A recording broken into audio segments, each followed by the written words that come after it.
Hi, என்னோட பேர் முத்து. இன்றைக்கி நம்ம எதுக்காக ஸ்டாக் மார்க்கெட் இல்லை இந்த ஷேர் மார்க்கெட்னு சொல்கிறோம் இல்லையா, இது எதுக்காக இருக்குது அப்படிங்கிறத பற்றி டிஸ்கஸ் பண்ண போகிறோம். அது ஒரு சின்ன எக்ஸாம்பிள் மூலிமா உங்களுக்கு சொன்னால் உங்களுக்கு ஈஸியாக புரியும்.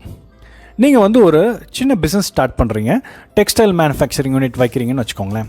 அதுக்கு ஒரு மிஷின் வாங்கி போடுறீங்க.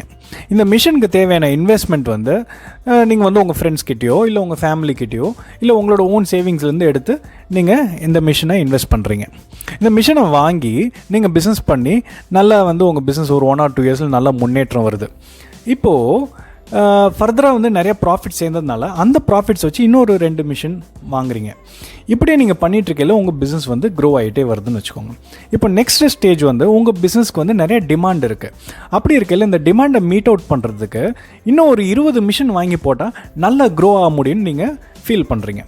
அப்போது இந்த 20 மிஷினுக்கு உங்களோட ப்ராஃபிட் இருந்து மட்டும் உங்களால் நீங்கள் இந்த மிஷின்ஸ் வாங்க முடியாது. அதுக்கு அடிஷ்னலாக நிறைய ஃபண்ட்ஸ் தேவைப்படுது. இப்போ இந்த அடிஷ்னல் ஃபண்ட்ஸுக்கு பொதுவாகவே எல்லோரும் என்ன பண்ணுவோன்னா பேங்க்கில் போய் லோன் அப்ளை பண்ணுவோம். இப்போ லோன் அப்ளை பண்ணனா பேங்க்கில் எப்படி தருவாங்க? கேட்டால் கண்டிப்பாக தருவாங்க. ஆனால் அதுக்கு நம்ம ப்ராப்பராக கொலாட்ரல்ஸ் கொடுக்கணும். நம்மளோட வீட்டு டாக்குமெண்ட்ஸோ இல்லாட்டி லேண்ட் டாக்குமெண்ட்ஸோ கொடுத்தோன்னா அவங்க நம்மளுக்கு லோன் தருவாங்க. இந்த லோனை வச்சு நம்ம இந்த 20 மிஷின்ஸ் வாங்கி நம்ம பிஸ்னஸை க்ரோ பண்ணிக்கிட்டே வரோம். அண்ட் இந்த லோனுக்கு நம்ம இன்ட்ரெஸ்ட் ரீபே பண்ணிக்கிட்டே இருக்கோம் பேங்க்குக்கு. இப்படியே போயிட்டுருக்கையில் ஒரு 10 வருஷம் 15 வருஷம் கழிச்சு நீங்கள் உங்கள் கம்பெனி ஒரு நல்ல நிலைமைக்கு வந்துருச்சு. இப்போ நீங்கள் உங்களோட இண்டஸ்ட்ரியில் நீங்கள் ஒரு டாப் 10 பிளேயராக நீங்கள் வரணும்னு நினைக்கல. உங்ககிட்ட இருக்கிற எக்ஸிஸ்டிங் செட்டப் பத்தாது.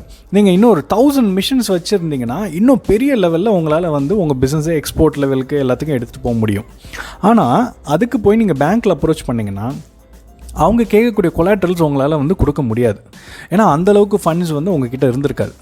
ஸோ அப்போ தான் இந்த ஸ்டாக் மார்க்கெட் இல்லை இந்த ஷேர் மார்க்கெட்னு சொல்கிறோம்ல, அப்போ தான் this will come in to play.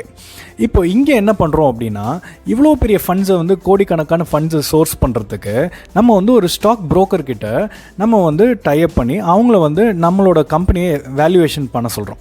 இந்த வேல்யூவேஷன் பண்ணும்போது என்ன ஆகுது, நம்ம கம்பெனி இவ்வளோ ஒர்த் அப்படின்னு தெரிஞ்சுட்டு அதை வச்சு நம்ம ஒரு ஐபிஓக்கு போகிறோம். ஐபிஓனா இனிஷியல் பப்ளிக் ஆஃபரிங். இந்த ஐபிஓக்கு போகையில் நம்ம காமன் பப்ளிக் கிட்டேருந்து நம்ம ஃபண்ட்ஸ் வாங்குகிறோம். அந்த ஃபண்ட்ஸ் எல்லாம் மொபிலைஸ் பண்ணி நம்ம வாங்கினோன்னே நம்ம அந்த பணத்தை வச்சு நம்மளோட பிஸ்னஸை பெரிய அளவில் எக்ஸ்பேண்ட் பண்ணுறோம். பட் அவங்களுக்கு இன் ரிட்டர்ன் என்ன கிடைக்குது, அவங்களுக்கு நம்மளோட கம்பெனியில் ஒரு போர்ஷன் ஆஃப் ஹோல்டிங்ஸ் கிடைக்குது. அது ஷேர் ஹோல்டர்ஸ் அப்படின்னு சொல்லி நம்ம சொல்கிறோம். இந்த மாதிரி ஒரு சுச்சுவேஷனில் நம்ம ஷேர்ஸை நம்ம கொடுத்துட்டு நம்ம இன் ரிட்டர்ன் பணத்தை வாங்கி நம்ம பிஸ்னஸ் பண்ணுறோம் இல்லையா.